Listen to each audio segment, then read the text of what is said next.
Hello again everybody, welcome back to episode 3, which is going to cover descent through to landing and eventually engine shutdown in Dallas Fort Worth with the TFDi Design's MD-11 for Microsoft Flight Simulator. I hope you've been finding the series really useful so far. They're not intended to go into deep complex systems and all that sort of stuff. They're designed for you to be able to confidently get in the aeroplane without too much hassle as a new pilot and explore its features whilst successfully completing a flight without too much stress. Just as a follow-on from the previous episode, the only thing we've done going through transition at 18,000 feet is pull the baro set to standard pressure, and then we've done the same with our standby instruments there. You might notice the auxiliary hydraulic pump 1 is still on. We can go ahead and turn that off because it should usually disconnect after start. And then as we level off at our cruise of flight level 340, the speed profile will change and the aeroplane will maintain our cruise. But you can already see in around 80 nautical miles waypoint view is upon us. So let's go back to the VNAV descent. In the performance page, we're going to press the arrow to go to the next page and we see pre-sailed descent. We want to go into descent forecast, and like we did for the climb performance on the way out of Memphis, you want to have a look at your briefing preview in your OFP, your sim brief flight plan, and you want to look for a little tab in the wind information that says descent, and we're going to populate all of this data. So we're going to go initially flight level 310 slash 230 slash 29, which is the wind at flight level 310. I'm going to choose another altitude and set the wind for that as well.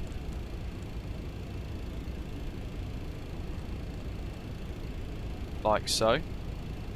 And then the 10,000 foot winds. 218 at 7 today. And then I'm going to get the METAR for Dallas Fort Worth, and I'm going to put in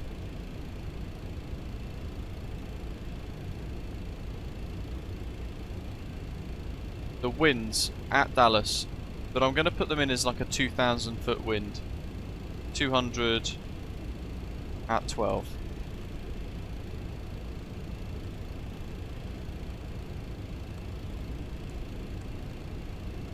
Like so. The temperature 29 degrees, we can pop that in the box like so. Note that one doesn't actually need you to do the C or the F if you're using Celsius or Fahrenheit, which is interesting. It's one of its weird little quirks. On the takeoff and approach page we can see our performance. We're going to use flap 35 as the profile. If you want to go for full flaps 50, you can select it by pressing that button there and you'll see the modes switch.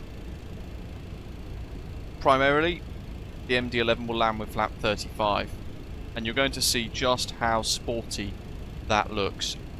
Notoriously, the aeroplane is difficult to land. It flies in at very quick speeds, as you can see here, and the landing performance is a little bit wild. It's quite sporty, so it's tricky in that sense, but offers a really good, unique experience because of it. So there's all of our slat extension, our minimum clean of 222. And our approach speed of 165 knots, and our VREF, which is our speed over the threshold, 160 knots. Really quick. We're going to look at the NavRav page now. And providing that further down we've gone ahead and put in our data for ILS 13, the aeroplane should auto-tune the ILS for us. So, just briefly on the charts, we're going to want to see 109.5 and an inbound course of 135 degrees, like so. At the top of the nav page, you'll see the aeroplane's auto-tuning various VORs as we fly along. Eventually, it's going to pick up Maverick and Ranger, hopefully. and that will give us a little bit of a distance from those VORs. Certainly Ranger, as you can see there, is relevant to the missed approach potentially, and we want to brief for that missed approach as well, like so. But everything else is done, and with the insertion of the descent wings, the aeroplane is able to calculate its descent path a little bit more accurately, and we can see now at Proud our top of descent marker. If you want to use the weather radar, you can click that button there and you can set the weather radar like so, and it will give you the range then also for your nav display. We now want to set our minimums.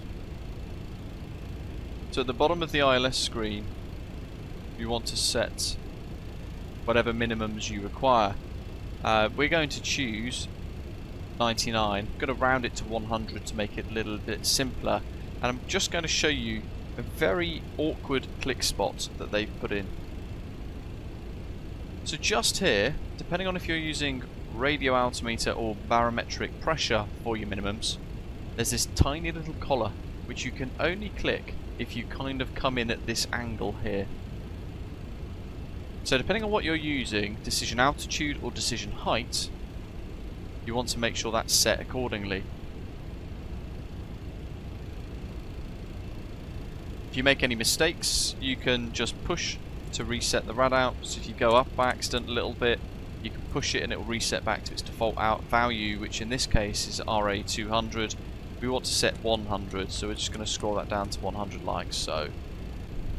With all that considered, we can have a look at where we're going to go after we arrive. So,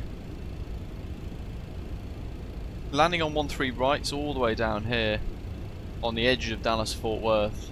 We're going to vacate Alpha 5, if not we end up using the entire runway Alpha 6, Alpha 7 at the bottom there.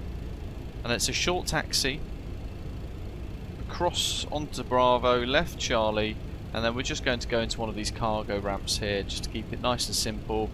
We might just pick the West Cargo section here.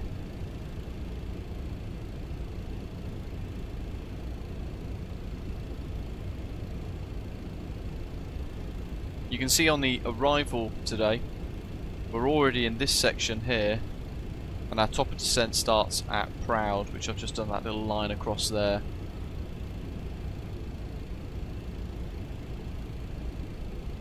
As we work our way down, we need to be at Seaver at 270 knots, between 16,000 and 13,000 feet. So we'll be on the local QNH for Dallas, which is an altimeter setting of 2993 at the moment, and then we'll continue the descent down and the deceleration as well to this waypoint here at 250 knots between 12 and 11,000, and then Nuss, which is here between 8,000 and 10,000 feet at 240 knots, continuing the deceleration down to 6,000 feet mandatory altitude there at 230 knots before we begin vectors towards the runway. And you can see our runway is here. We're going to vector ourselves using heading select from Yapt at the top all the way around to our final approach. Now we can go ahead at this point and press the little USB sockets down there to re-enable the tablet, and we can go back into the performance page. This is now where we can begin to think about our performance for landing, because it has a way to calculate that.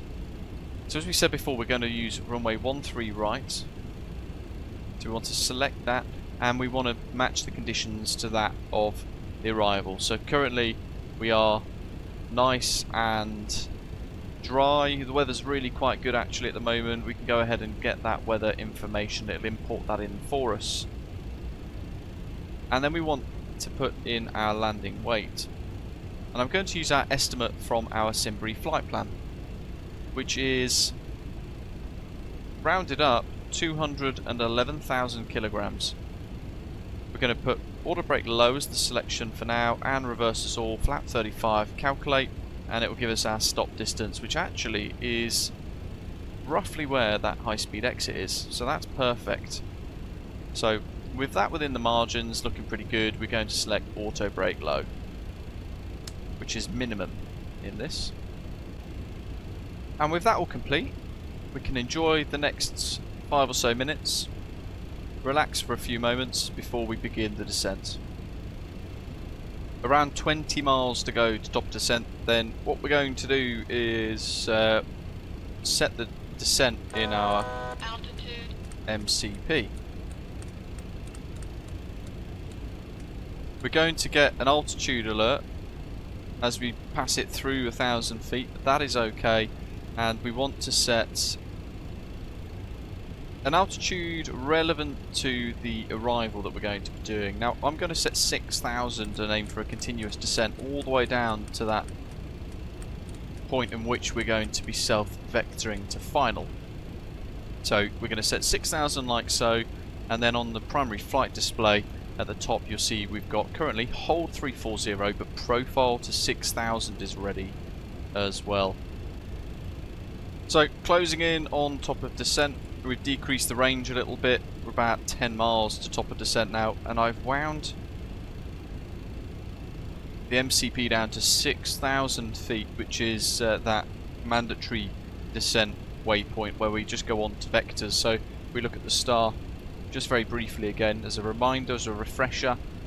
Yup, 230 knots, 6,000 feet. That's what we've targeted, just for a continuous descent all the way down. And on the primary flight display, hold 340 is the active mode, but profile to 6,000 into the descent is ready to go. So momentarily we're going to cross the top of descent marker. The aeroplane should reduce its thrust and then work its way down towards 6,000 feet. Through 18,000 we're going to select that local QNH.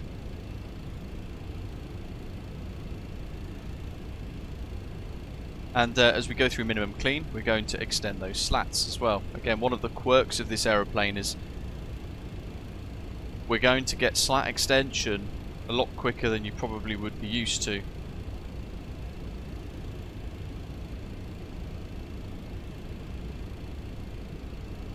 So, top of descent's here. Down we go. We get a little flash for add drag if the aeroplane thinks that it's going to not maintain the profile well. So you can see there we get add drag, and what we can do is just extend the speed brakes ever so slightly to help the aeroplane out.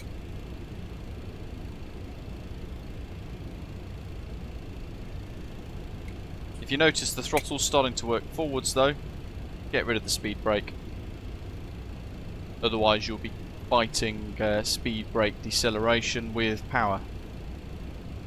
And we're about set for energy there, so that little more drag memo has disappeared. You can check your progress on the descent by having a look at your nav display, and on the right hand side you have this big thick eye. That magenta diamond is the VNAV profile, and the little cross in the middle of the eye is us. So if the diamond is high, then that means we're below the profile, and if the diamond is low, it means that we're above the profile.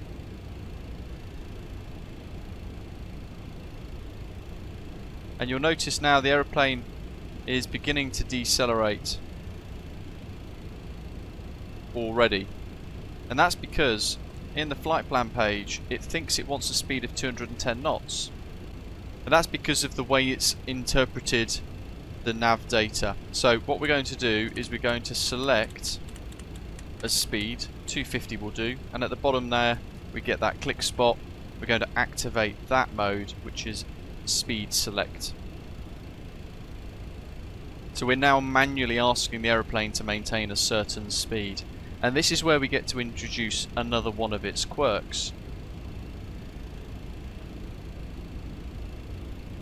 In some of the aeroplanes, like the A320, if you now are in this mode, or the equivalent mode, and you spin that speed to say 270, the aeroplane will continue to then accelerate at the new speed of 270. This won't do that. So if we, for example now,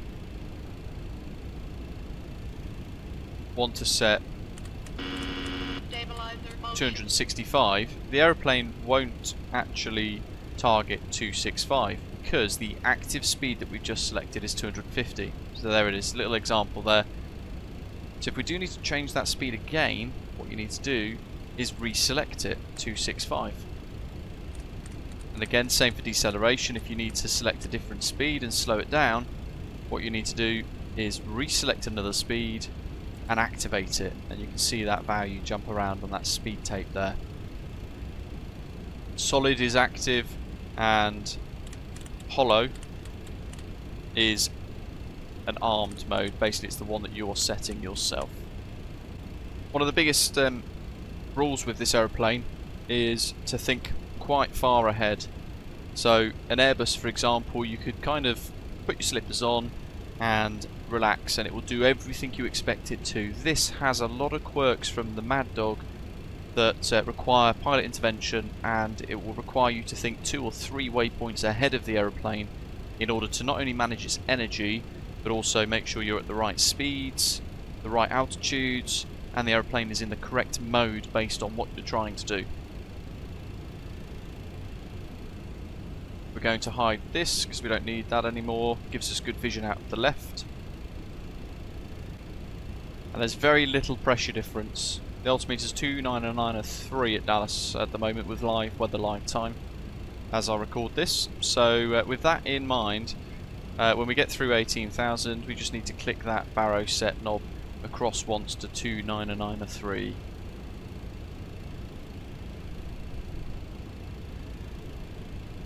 Receiver at 270, so I'm going to manually set that. And we might need to just extend a little bit of speed brake in order to help the aeroplane achieve 270 knots in the descent.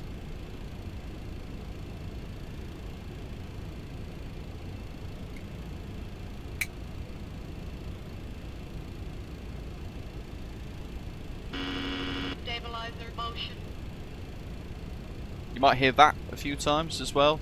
Perfectly normal. It's one of the really cool features of this, and it's a little hark back to the old school Mad Dogs as well. Really beautiful feature. But don't panic if you hear it. It just means that the aeroplane's retrimming itself.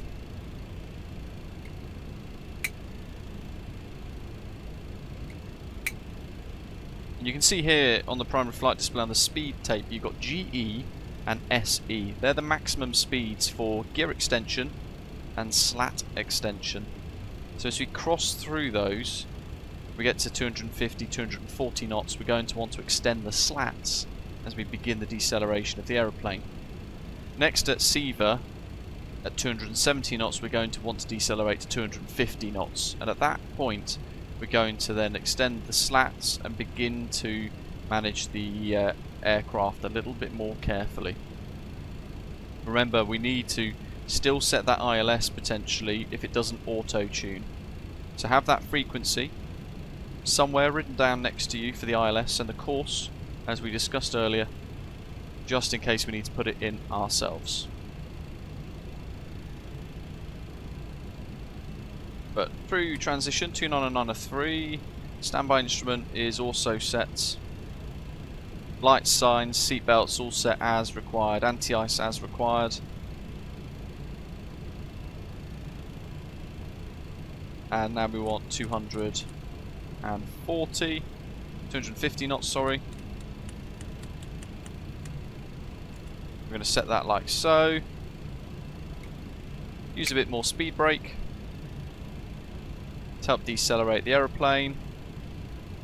We can go onto the takeoff approach page just to give us an idea of our speeds. So our minimum clean is 220. And as long as we're in the descent, we're not going to extend the slats just yet. We'll wait a little bit longer.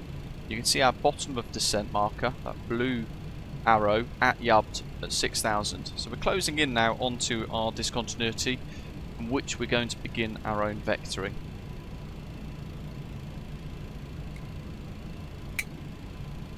Just bringing those speed brakes in a little bit more to counter the deceleration. I'm going to close them completely now just to see if the aeroplane holds 250 nicely.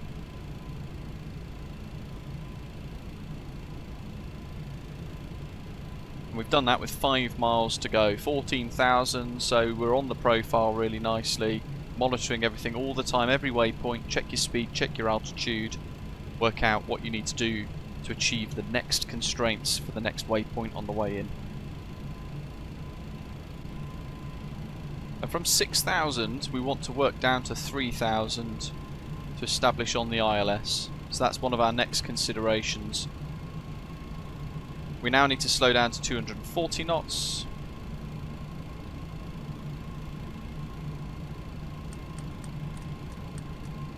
Like so, minding the click spots. Try not to accidentally zoom in and out too much.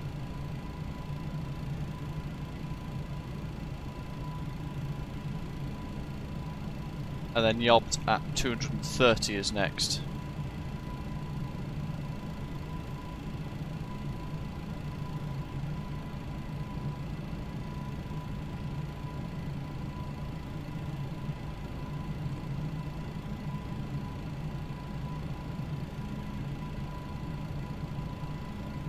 Hasn't auto-tuned yet, and it's going to get a little bit busier momentarily, so now we're going to put it in 109.5 for the ILS that we're doing today, and the course 135 matches that of the charts. Good, we like it. We can see on the primary flight display now it says no GS, no lock. That's fine. ILWN is on the bottom left. That's the 4-letter code for the ILS as well, so we know that we've tuned the correct one. And the aeroplane can see it as well. And then we're going to use takeoff approach page on FMS1 once again just to give us our reference speeds. 230. Begin deceleration again, and we're going to extend the slats. So just one click, slats extended, flaps 0. Through 10,000. Landing lights all on, runway turn off lights on.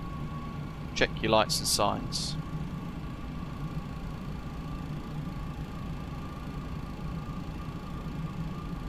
$6,000's coming up. Going to continue the descent down to 3,000. I'm just going to have it set ready.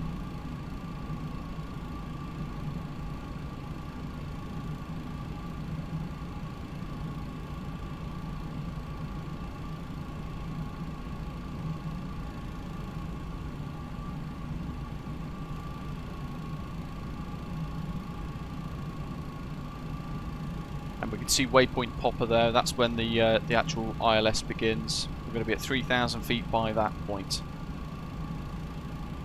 So, prior to getting to yobbed, we're going to activate the heading mode, like so. It's on 265. Make sure it matches the aeroplane. You've got a slight difference there, heading versus track. So heading of 262 will give us a track of 264 or so, roughly. So it's just worth matching that all up, getting yourself nice and happy, so that when we go to heading mode through yobbed, we can begin our vectors effortlessly. And everything else is ready. Quick check of the overhead panel, that's all looking good. Icing as required. And all we've got to do now is get her on the ground. So I'm going to go to vertical speed mode. Heading 263 is now the active mode. So again, pulling the knob and selecting 263 to change the profile.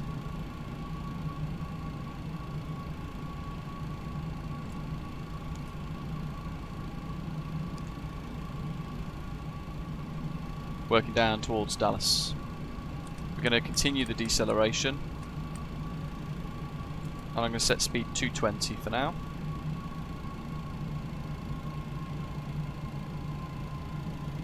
We're going to check the status page. No warnings. We're going to go back to the configuration page. Now very briefly, one thing that I might have forgotten to mention in the previous episode is as you get to cruise, you want to move your dialer flap to 15. And that's really key for the descent, because when we now extend the flaps, it's going to go to flap 15 straight away using the dialer flap mode.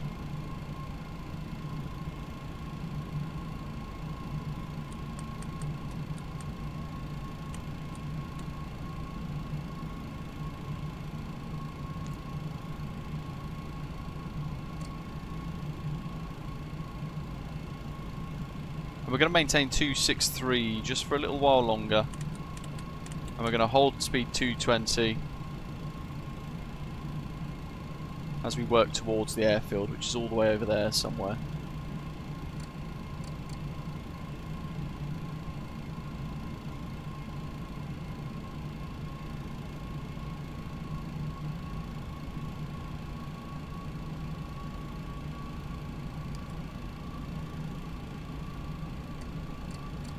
Going to bring our rate of descent down to 800 foot per minute, and we shouldn't really need a speed brake anymore, so I'm going to go ahead and get ahead of the game, and I'm going to arm that, and while we're there we can check the parking brake is switched off. All of our nav data, all of our radios is all set.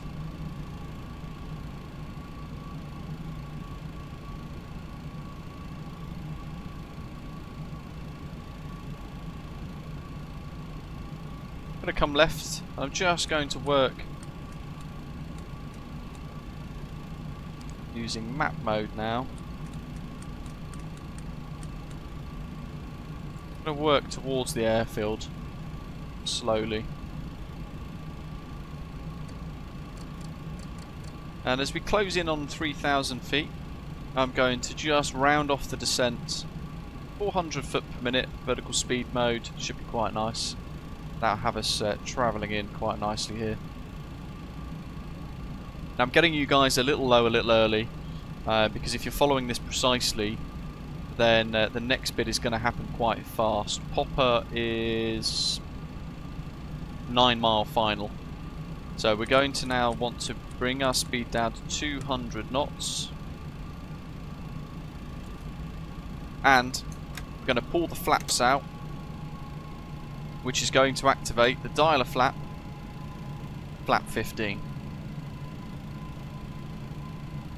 You can see there that we've got confirmation of flap 15 on the primary flight display. So if you're thinking, I'm not sure what flap I've selected, have a little look at the PFD.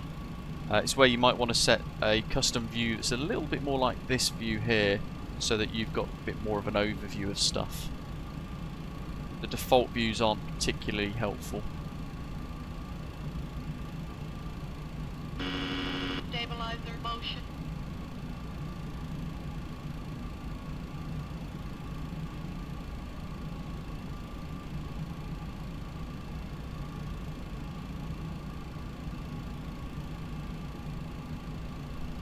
And like with other aeroplanes, you want to establish around no more than 30 degrees for your localizer. We're going to try and round it off a little bit nicer, around 15 degrees roughly.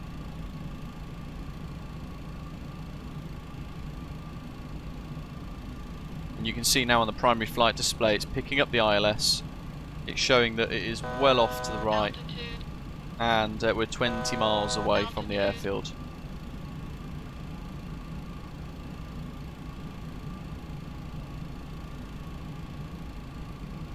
Leveling off at 3,000, 2,500 feet above ground.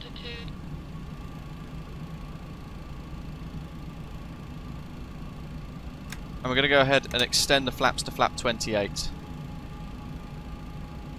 going to help bring the nose down a little bit there.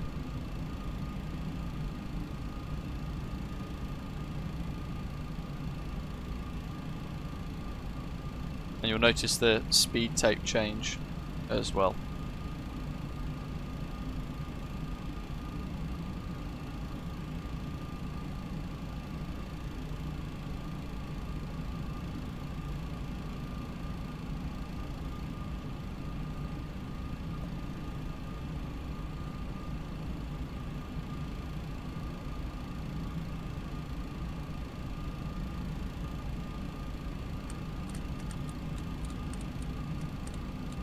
Now we're going to just work a turn in towards the airfield again.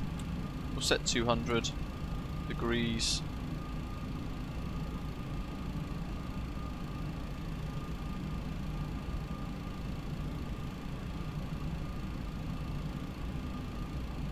We're going to choose around 165 roughly for an intercept course. We're not quite ready to set that just yet. We can decrease the range ring if we wish as well. Just set the aeroplane up however you are comfortable with it.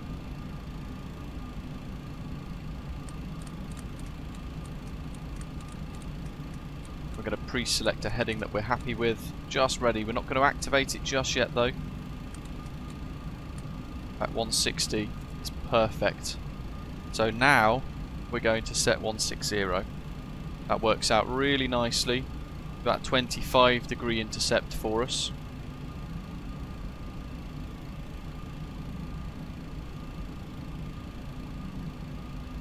And I'm now going to just get the aeroplane to step below the ILS. Altitude. I'm going to just use a little bit of vertical speed mode just to trickle the altitude down to 2,500 feet.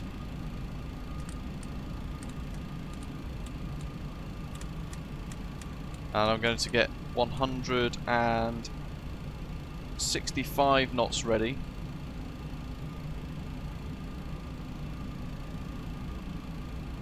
Once we establish, just prior to establishing, I'm going to activate 180. And then I'm going to set one flap 35 as well.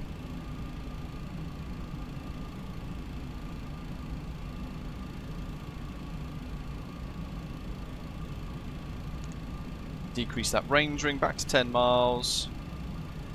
Missed approach altitude is 3,000. Glide slope's been picked up now as well. And what we're doing here is just stepping below the 3,000 feet to give you a bit more time to get established on the localizer before the glide slope captures. So if you're worried about vectoring a bit too tight, hopefully me doing this in the tutorial will show you that it will give you a little bit more space and time, that's all. So we're going to level off at 2,500, that's now holding. Like so. And I'm going to set 3,000 back ready for the missed approach. And just prior to reaching Popper, I'm going to arm, approach and land. So we've now got land armed on the primary flight display. But currently active is the altitude hold at 2,500 and heading 160. Coming up to Popper, 180. Let's get them flaps all the way out. 35. So we're almost ready. Landing gear. Landing gear. Gear down.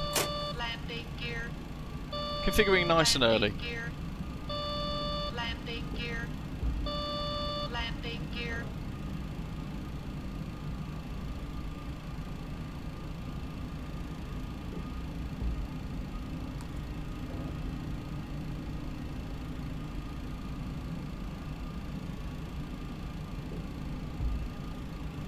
So, landing gears down, 4 green, speed brakes armed, flaps 35.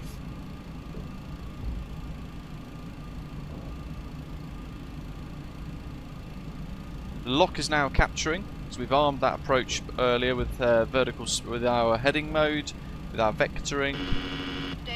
We're going to get stabilizer motion a few times. There's the runway, so now we're going to set, with that terrible click spot, 165. On the box as we begin our final descent. So everything is now ready. Altitude. Bit of a crosswind. Altitude. Altitude.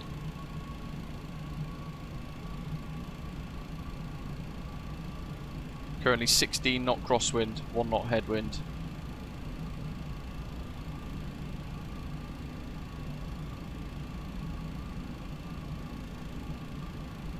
And we're going to leave the auto throttle on until touchdown. It's a carryover from the Mad Dog.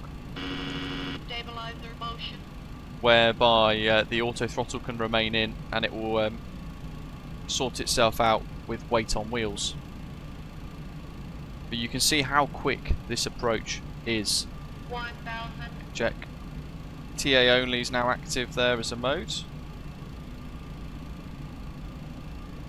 If it's really gusty with variable winds, I would add an extra 5 knots at least to this approach, which is even faster. If you're super heavy and you're worried about the speed, then early on into the descent, recalculate your stuff and consider that extra flap setting that you've got. 500.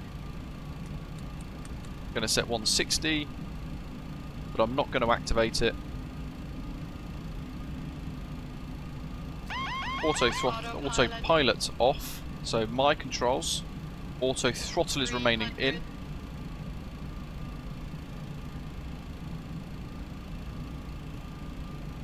Do this last little bit visually. Approaching minimum. Bit twitchy, certainly over the trees. I'm going to activate 160. Minimum. Continue. 50. Sync 40, rate. 30. Sync rate. 20. And as we touch down, we get the reversers on, begin to decelerate the aeroplane. You'll notice there, 613 foot per minute. It is tricky to land, so don't worry about slamming it down. If you watch videos of these things landing in real life, you'll see them get slammed down quite a bit. Through 60 knots, we'll disconnect the auto brake and we'll get rid of the reverse thrusters, and then we will begin to just decelerate a little bit more. Here's Alpha 5 that we said we were going to focus on vacating at. Gently off, taxiing the speed about 30 knots now to come off of this higher speed exit. And as we vacate, we can turn the auto brake system off, over the stop line, one click for the taxi nose light, turn the runway turn off lights off, landing lights off, high intensity strobe lights off. We'll look up and press APU power, continuing off. We'll bring the flaps up and we'll disarm the speed brake, which will retract it back all the way up. We can look down towards the transponder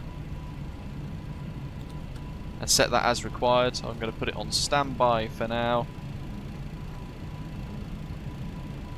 and we can work in towards whatever stand we're going to park up at. On the way in, we also now want to set our stab trim. It needs to be 3 degrees up, so you can see there it's gone all the way to 15.2, which is crazy. It's gone all the way to its stop. So take a little bit of time. You want to begin the process early of winding that all the way to 3 degrees up for the stab trim.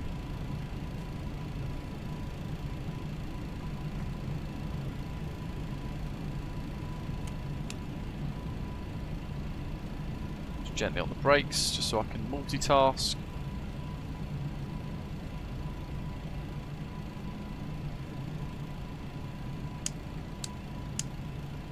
Three degrees. And then just prior to parking, we'll turn like the windshield heat and everything off as well. Weather radar can go off.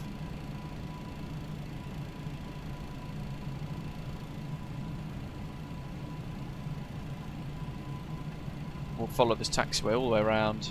APU's available, so APU air on.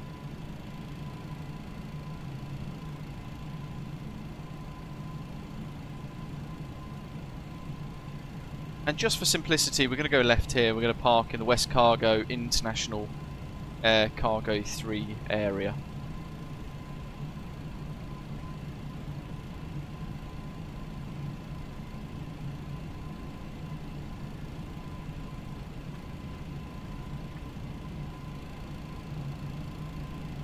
You'll find, certainly, and I do as well as you've just seen, the extra speed on final can make it quite tricky to judge the flare. You don't want to flare too much, because certainly with the speed that you're carrying as well, you'll find that you'll balloon quite easily. And if you don't flare enough, then you'll smack down even harder.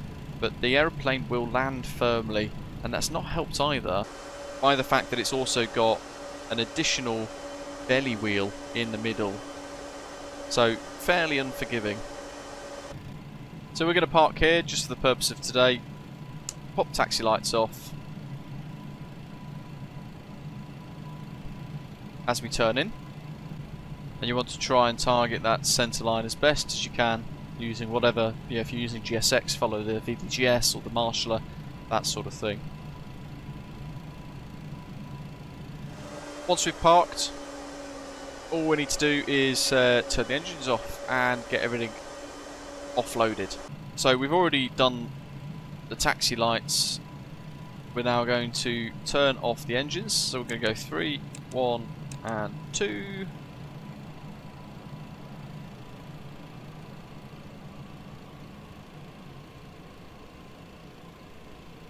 The APU is going to take the power for now. We can turn the ignition off, and then we want to get the tablet back up. Services, GPU connect, wheel chock set, and then back in the overhead panel we can turn the external power mode selector switch on. We can turn the beacon lights off, and then disembark using whatever systems you've got, in this case today, GSX. And that is it. The end of episode 3, covering descent, a rather hard landing, and taxi into Shutdown. I hope you found these videos and episodes useful. Hit like, hit subscribe, share your thoughts, and let me know how you're getting on with the MD-11 in the description below. But in the meantime, as always, thank you very much for watching, and I'll see you soon. Take care.